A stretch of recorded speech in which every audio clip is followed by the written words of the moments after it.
नमस्कार दोस्तों, कैसे हैं आप लोग। उम्मीद करता हूं सब बढ़िया होंगे। दोस्तों, आज की कहानी एक सच्ची कहानी है। कोलकाता का नेशनल लाइब्रेरी। कहा जाता है कि इस लाइब्रेरी में बहुत सारे रहस्य छुपे हुए हैं। आखिर वो क्या रहस्य है? आइए जानते हैं उन बहुत सारे रहस्यों में से किसी एक रहस्य को। कोलकाता का नेशनल लाइब्रेरी सिर्फ किताबों का खजाना ही नहीं, बल्कि अपने रहस्यों के लिए भी मशहूर है। कहते हैं कि यहाँ हर रात कोई अदृश्य ताकत घूमती है। लाइब्रेरी के अंदर कहीं कहीं से अजीब सी आवाज़ें आती हैं, जैसे कोई फुसफुसा रहा हो, पन्ने पलट रहा हो। लेकिन ये आवाज़ें कोई आम इंसान नहीं सुन सकता। यही कारण है कि लाइब्रेरी में काम करने वाले स्टाफ भी रात को यहाँ जाने से डरते हैं।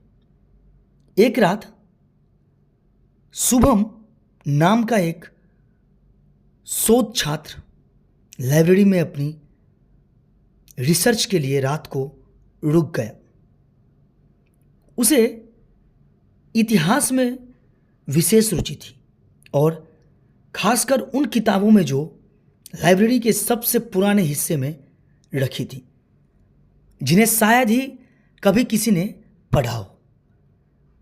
उसने सुना था कि वहाँ ऐसी किताबें हैं जो हजारों साल पुरानी हैं, जिनमें कुछ रहस्यमय घटनाओं का जिक्र है।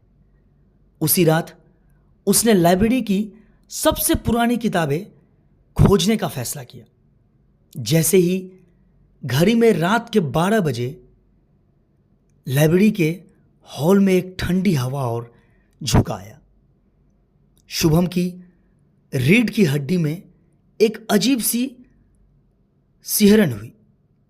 वह एक अलमारी के पास पहुंचा, जहां उसे पुरानी किताबें रखी हुई मिली।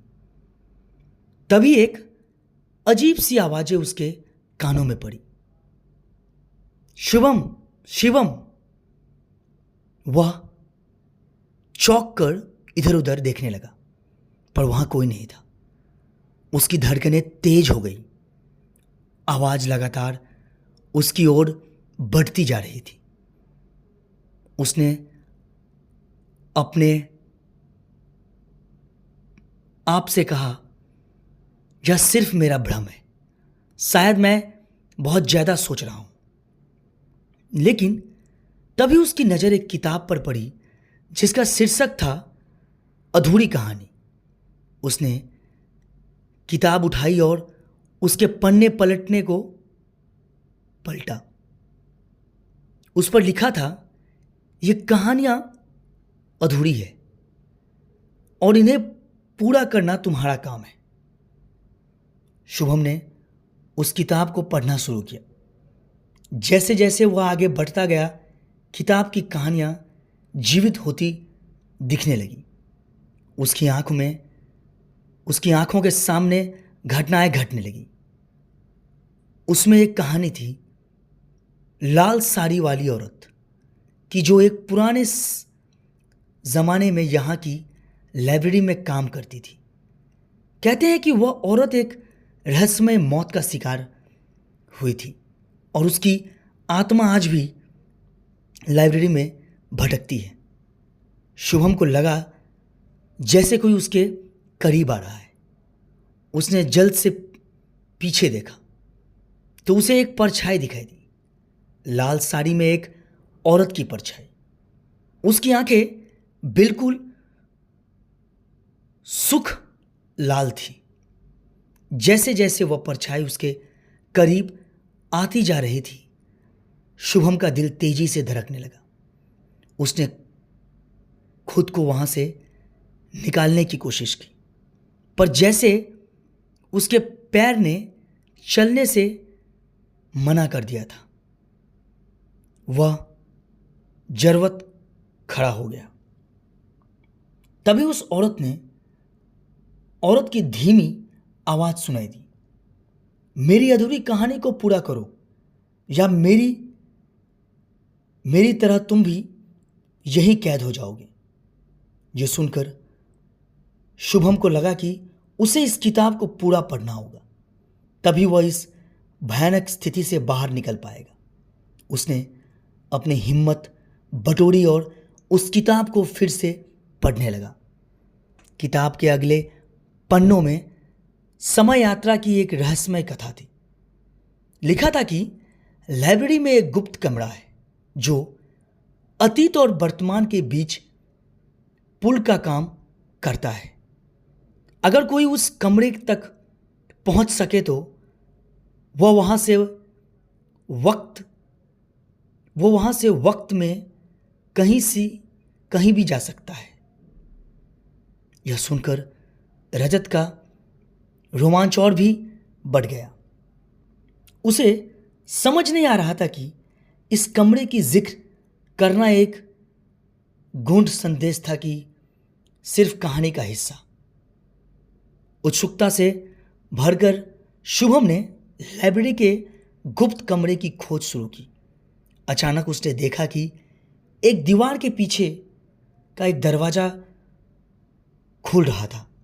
डरते डरते उसने दरवाजा खोला और अंदर कदम रखा। कमरे के अंदर एक पुरानी घड़ी रखी थी जो लगातार टिक टिक कर रही थी। जैसे ही उसने घड़ी को छुआ, चारों ओर अंधेरा छा गया और अगली पल जब शुभम ने अपनी आंखें खोली तो उसने खुद को एक अलग युग में पाया। वह समझ गया कि वह अतीत में पहुंच गया है, शायद उसी जमाने में जब वह लाल साड़ी वाली औरत जिंदा थी। उसने अपने चारों ओर देखा और उसे लाइब्रेरी का वह पुराना दृश्य दिखाई दिया जो आज भी लाइब्रेरी से बिल्कुल अलग था। तभी उसने एक औरत को देखा जो लाल साड़ी में थी। वह लाइब्रेरी की देखरेख कर रही थी, जैसे आज भी उसकी आत्मा रहती है। शुभम ने उस औरत के करीब जाकर उससे पूछा, तुम कौन हो और ये सब क्या है? औरत ने उसकी ओर देखा और कहा, मैं वही हूं जो यहां फंसी हुई हूं। मेरी मौत की वजह एक रहस्य बन चुकी है। लोग सोचते हैं कि मैं आत्महत्या कर चुकी हूं, लेकिन ये झूठ है। शुभम उस औरत की मदद करने का निश्चय कर चुका था। उसने उससे पूछा, तुम्हारी हत्या किसने की? औरत ने रोते हुए बताया, मुझे विश्वासघात का शिकार बनाया गया। मेरे साथी ने मुझे धोखा दिया और यहां हमेशा के लिए फंसा दिया। शुभम ने तय किया कि वह उस औरत की हत्या का बदला लेकर उसे मुक्त करेगा।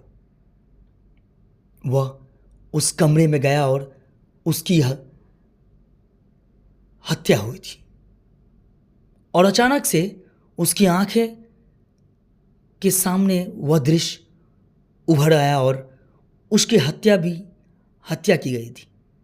उसने देखा कि एक आदमी जो उसकी हत्या का असली दोषी था उसके साथ खड़ा था। उस आदमी ने अपने हाथों से उसका गला दबा दिया और उसकी जान ले ली।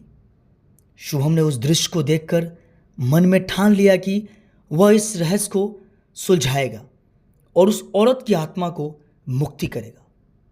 उसने उस घड़ी को फिर से छुआ और वर्तमान में लौट गया।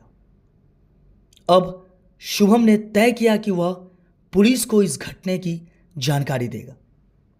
उसने किताब से सारे सबूत जमा किए और पुलिस के पास जाकर सारा सच बता दिया। पुलिस ने उस मामले की तहकीकात की और उसने सुलझा दिया। कुछ दिनों बाद शुभम फिर से लाइब्रेरी में गया। उसने देखा कि अब लाल साड़ी वाली औरत की आत्मा नहीं थी। उसका चेहरा शांत था, जैसे उसकी आत्मा को मुक्ति मिल गई हो। शुभम ने राहत की सांस ली और जाते जाते लाइब्रेरी की आखिरी दरवाजे की तरफ देखा। दरवाजे पर एक शिलालेख था जिसमें लिखा था, जो अपने अधूरे कर्म को पूरा कर जाते हैं उन्हें मोक्ष मिलता है। लोगों ने कहा कि उसी रात से नेशनल लाइब्रेरी में अजीब घटनाएं बंद हो गई। लाइब्रेरी अब बस किताबों का घर बन गई थी, जहां ना कोई फुसफुसाहट थी और ना किसी लाल साड़ी वाली औरत की परछाई। लेकिन कहानी का अंतिम मोड़ तब आया जब शुभम एक दिन फिर उसी किताब को पढ़ने के लिए लाइब्रेरी गया। उसने किताब खोली और उसमें लिखा था, कहानी पूरी तो हो गई, लेकिन अब तुम्हारी कहानी यहीं से शुरू होती है। शुभम की आंखें फटी की फटी रह गई। क्या सच में वह उस कहानी का हिस्सा बन चुका था?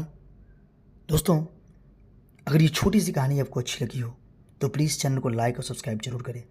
कहानी सुनने के लिए बहुत बहुत धन्यवाद।